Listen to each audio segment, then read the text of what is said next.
Shalom adik-adik. Halo.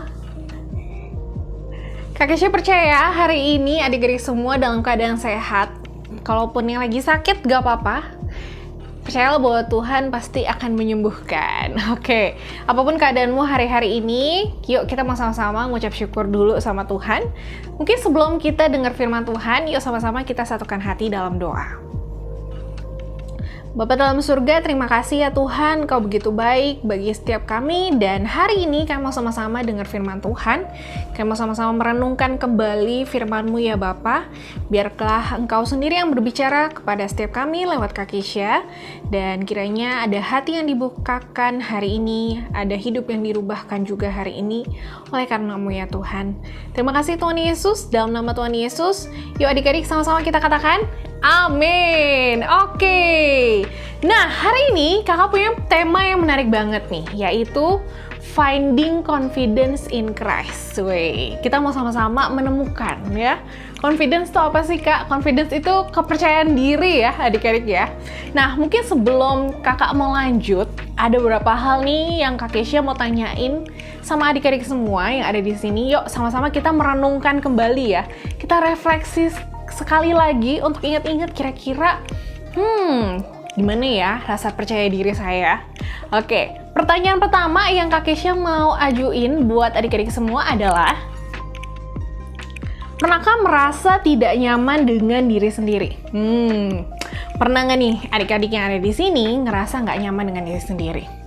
Rasanya kalau mau pergi keluar tuh, aduh males banget nih. Malesnya kenapa? Malesnya ketemu orang karena bukan malas untuk berinteraksi ya adik-adik ya, bukan karena introvert juga, tapi malas untuk ketemu orang karena nggak ngerasa percaya diri, ngerasa minder. Kayaknya banyak orang di luar sana yang lebih baik dari aku deh. Atau kayaknya aku belum ada apa-apanya dibandingkan teman-temanku yang lain. Atau pertanyaan yang kedua yang Kak Kesha mau ajuin juga buat adik-adik, silakan direnungkan masing-masing ya. Pertanyaan yang kedua adalah, seberapa sering kamu mengutarakan pendapatmu? Nah, pertanyaan ini juga pertanyaan yang menarik adik-adik. Seberapa sering sih adik-adik, maupun itu di sekolah ataupun di keluarga, sering banget untuk ngasih pendapat? Contohnya misalnya mau makan apa hari ini? Atau adik-adik cuma sekedar kayak ya udah ikut-ikutan aja deh. Mereka mau makan apa, aku ikut deh. Atau seperti misalnya di sekolah ada yang mau nanya atau enggak gitu ya. Ini sering banget kan dilontarkan oleh para guru-guru di sekolah. Nah, gimana dengan respon dari adik-adik atau teman-teman semua yang ada di sini? Apakah jadi silent people yang diem-diem aja atau berani untuk ngasih pendapatnya? Ataupun pas lagi kerja kelompok, beranikah dirimu untuk ngasih pendapatmu di depan teman-temanmu? Dan yang ketiga adalah, bagaimana reaksimu saat melihat teman yang seumuran denganmu berhasil? Nah, kalau ini gimana nih adik-adik? Mungkin kita punya teman-teman yang kelihatannya wah banget ya. Secara akademik dia berprestasi, atau bakatnya, atau dia mungkin seumur adik-adik udah jadi influencer. Widih, followersnya tuh banyak banget, udah terima endorser misalnya ya. Dan sebagainya macamnya. Jadi ngerasa minder ketika harus bertemu dengan orang lain. Dan juga ketika ngelihat keberhasilan orang lain, bawaannya jadinya minder. Dia udah seumur anak aku, udah sampai keluar negeri dan segala macamnya. Sementara aku yang masih di rumah aja nih. Atau kayaknya sekolahku biasa-biasa aja deh Kak. Pinter nggak banget, ataupun jelek juga nggak jelek-jelek banget gitu ya. Nah adik-adik, sekarang kakak akan lanjut ke pertanyaan yang terakhir. Pertanyaan yang terakhir adalah, sudahkah kamu menerima dirimu sendiri? Wah, ini pertanyaan yang jawabannya cuma bisa adik-adik sendiri yang jawab. Adik-adik tahu nggak? Pertama kali kakak diminta untuk ngomong gitu ya, untuk ngajar di sekolah minggu. Waktu itu kakak ingat banget masih kelas 4 SD dan kakak harus ngajar untuk adik-adik yang lebih muda lagi di kelas 1 sama 2 SD. Itu rasanya deg-degan banget ya adik-adik ya. Nggak pede, ngerasa minder. Waktu itu kakak pun juga masih belum bisa menerima diri kakak sendiri. Ngerasa banyak orang yang lebih jago dari kakak untuk ngomong. Apalagi kakak seniornya Kak Kesha waktu itu juga setiap ngajar kayaknya waduh ada artarkol gitu ya. Kakak ngerasa minder karena kakak masih belum bisa untuk artarkol ya adik-adik ya. di saat waktu itu. Jadi kakak ngerasa, kalau dibandingkan dengan orang-orang lain, kayaknya Kak Kesha masih kurang nih. Sehingga susah banget waktu itu untuk menerima diri kakak sendiri. Rasa minder, ngerasa nggak bisa, ngerasa nggak hebat, ngerasa nggak terkenal juga, ngerasa nggak ada deh kayaknya yang mau dengerin Kak Kesha.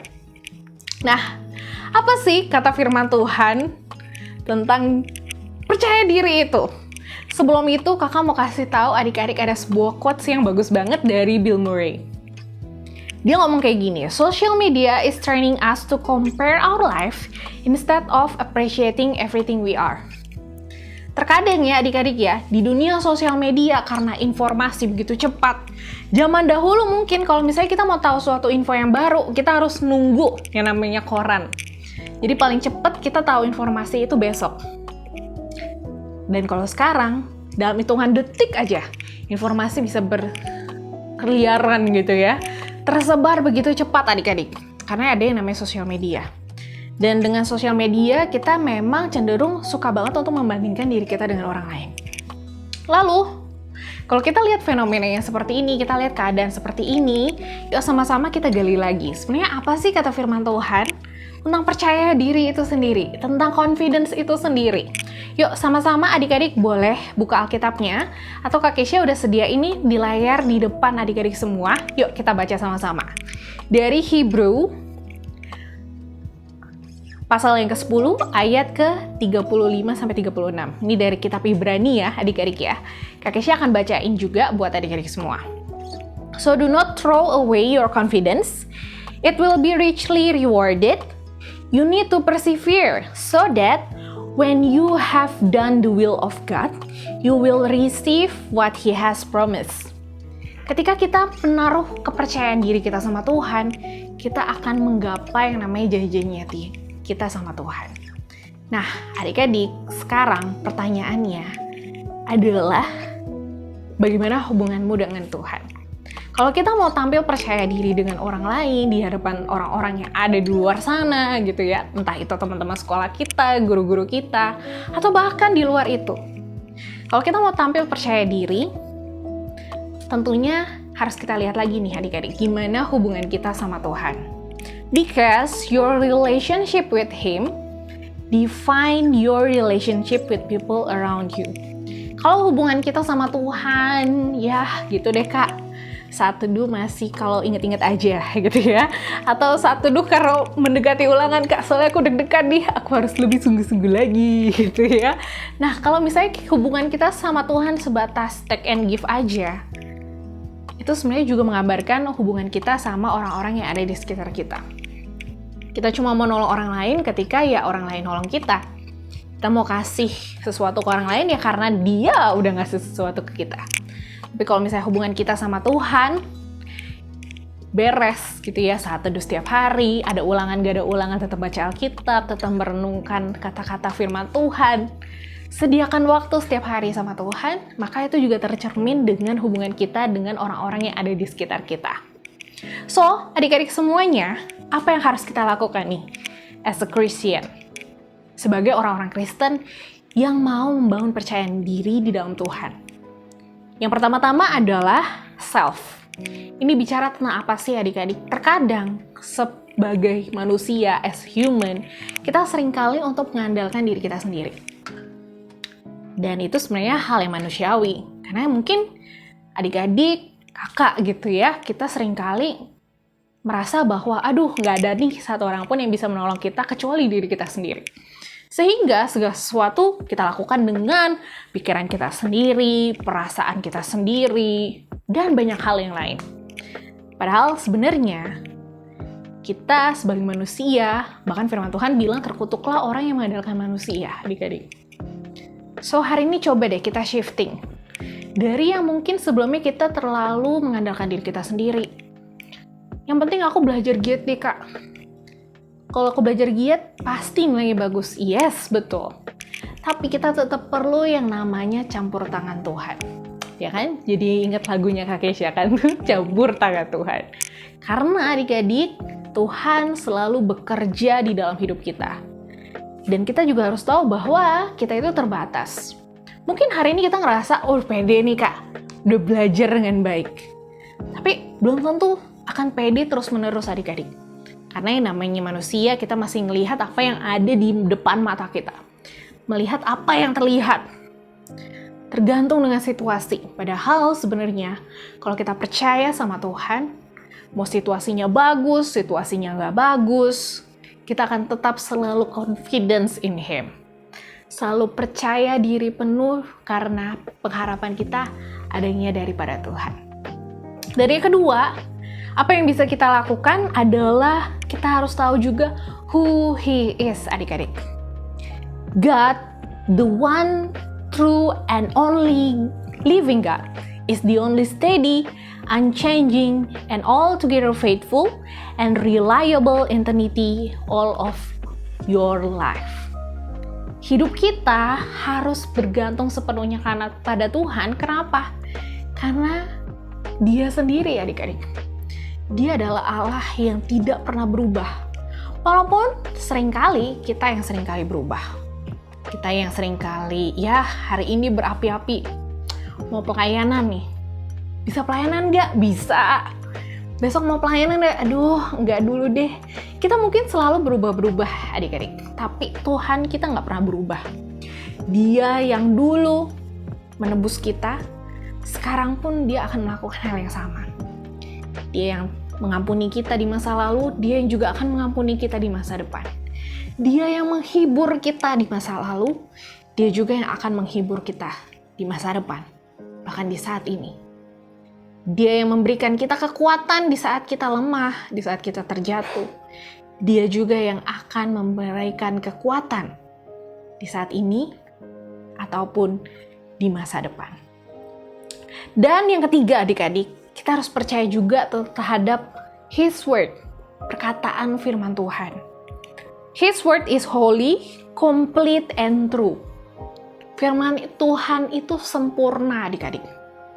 Dia nggak pernah gagal. Dia yang akan menguatkan kita di saat quotes-quotes yang ada di luar sana itu nggak bisa ngebantu kita. Satu-satunya quotes yang bagus banget dan kakak percaya itu everlasting adalah quotes yang datang dari Tuhan, yaitu firman Tuhan itu sendiri. So adik-adik, perbanyak membaca firman Tuhan dibandingkan membaca hal-hal yang lain. Karena itulah yang akan menolong kita setiap hari. Buat hari ini dan juga untuk di masa depan. Dan yang keempat adalah His grace, adik-adik. Kita bisa datang kepada Tuhan apapun kondisi kita, apapun yang sedang kita alami, apapun yang telah kita lakukan, Tuhan gak pernah menolak kita. Kasih karunia-Nya itu terlalu sempurna buat kita, adik-adik. Dia yang akan menerima kita. Bahkan adik-adik, sebelum kita melakukan banyak hal buat Tuhan, Tuhan yang sudah terlebih dahulu melakukan segala sesuatunya untuk kita. So, ketika adik-adik ngerasa minder, ngerasa, aduh kak, kayaknya aku kalau udah besar, kalau udah kerja aku nggak akan jadi apa-apa. Remember His grace, adik-adik. Kita selalu boleh untuk datang sama Tuhan. Dalam keadaan kita top-topnya, ataupun ketika kita lagi di bottom. Lagi di posisi rendah-rendahnya. Kita akan selalu bisa untuk datang sama Tuhan. Dan poin yang keempat adalah His time is perfect. Kak Kesha punya ada satu gambar. Yuk kita lihat sama-sama. Ada beberapa titik nih adik-adik. Ada titik A, B, C, D, E, F, dan G.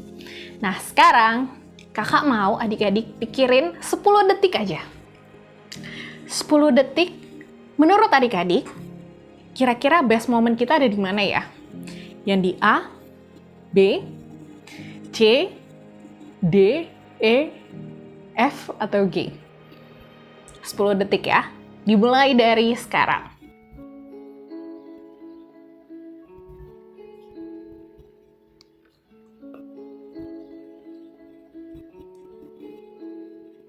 Iya, selesai.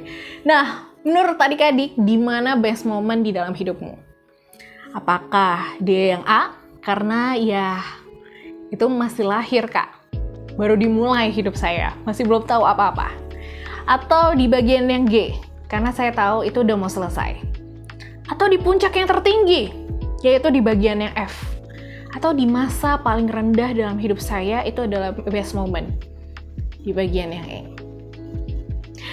Tahukah adik-adik semua, your best moment is every moment in your life. Dari A, B, C, D, E, F, dan G itu adalah best momentmu menurut kata firman Tuhan. Tuhan gak pernah menyesal ketika dia menciptakan yang namanya Keisha. Dia gak pernah menyesal ketika menciptakan Joshua, ketika mereka mungkin melakukan hal-hal yang mungkin Tuhan gak suka. Tapi Tuhan selalu mengasihi kita adik-adik. So your best moment is every day in your life. Waktu Tuhan itu selalu yang paling tepat adik-adik. Dia akan menerimamu bahkan di saat-saat mungkin kita ngerasa terpuruk. Dan yang terakhir adalah, ini poin yang penting banget, yaitu salvation. Penebusannya di atas kayu salib itu adalah yang paling sempurna. Dia mau memberikan yang terbaik buat kita. So, adik-adik semuanya, yuk sama-sama kita mau berikan yang terbaik buat Tuhan. Kak Keisha mau bacain kata-kata yang ada di sini. You can have confidence in your salvation.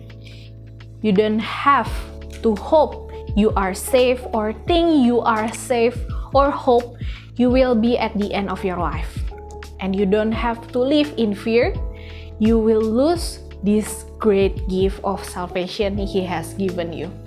So adik-adik, kita nggak perlu lagi ngerasa minder, nggak perlu lagi ngerasa mungkin aku nggak sama kak sama orang-orang yang ada di sekitar aku, karena kita semua sudah ditebus sama Tuhan.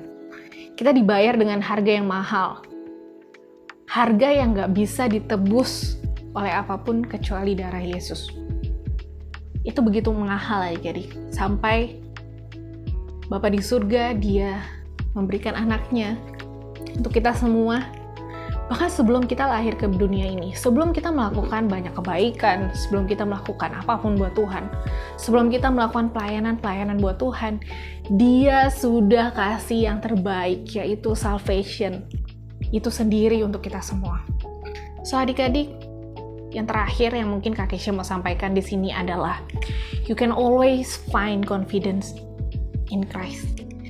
Kita akan selalu bisa menemukan confidence, rasa aman, rasa percaya hanya dalam Tuhan.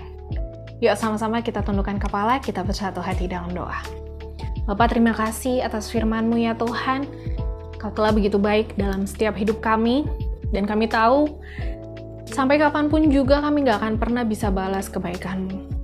Tapi lewat hari ini, biarlah kami semakin diperbaharui lagi, belajar lagi ya Tuhan, bahwa apapun kata-kata orang di luar sana, kami tahu, kami punya confidence in you, Jesus. Kami punya namanya rasa percaya diri, bukan karena hebatnya kami, bukan karena kebisaan kami, kebakatannya kami, kejagoannya kami, tapi semuanya karena Tuhan sendiri yang sudah bekerja dalam hidup kami. Terima kasih ya Tuhan, kami mengucap syukur atas hari ini. Biarlah firman yang kami dengar bisa kami bagikan juga pada orang-orang yang ada di sekitar kami. Dalam nama Tuhan Yesus, yuk adik-adik, teman-teman, sama-sama kita katakan amin. God bless you all. Selamat hari Minggu, Tuhan Yesus memberkati.